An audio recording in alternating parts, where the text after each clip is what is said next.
大家好，我係 Peter。2025年2月係我第一次去默主哥耶朝聖。喺默主哥耶嘅旅途中，有幾件事係令到我印象深刻嘅。第一，聖母嘅訊息。聖母媽媽提醒我要謙卑，讓我反思自己喺生活中經常為啲瑣碎事同人爭拗，使到我決心以謙卑嘅心去面對他人同埋天主。第二，聖母山朝聖。喺上聖母山嘅途中，導遊分享咗玫瑰經、歡喜五端嘅奧蹟，特別係聖母媽媽嘅信德同服從，讓我明白到生活中有啲事或者係人物，當我哋喺無法去改變嘅時候，我哋可以嘗試改變自己嘅心態，去學習接納同順服天主嘅旨意。第三，十字架山嘅體驗。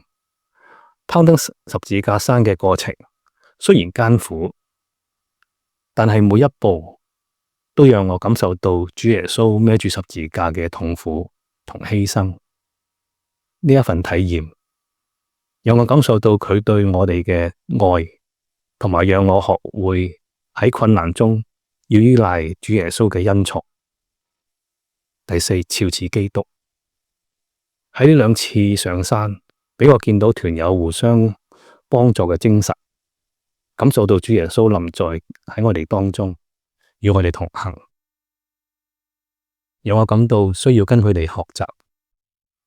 我會將謙卑呢一份禮物帶返我哋堂區，希望透過自己嘅見證同埋行動，去鼓勵堂區嘅弟兄姊妹一齊去學習謙卑，喺生活中實踐天主嘅愛。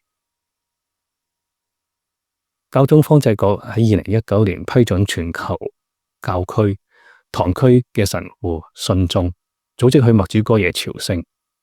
喺2024年9月，教廷都宣布俾全世界無障礙行動。呢項決定對我嚟講意義重大，佢代表住教會對默主哥耶朝聖活動嘅認可。呢一份無障礙嘅宣告，讓我感受到教會對信徒靈性生活嘅重視。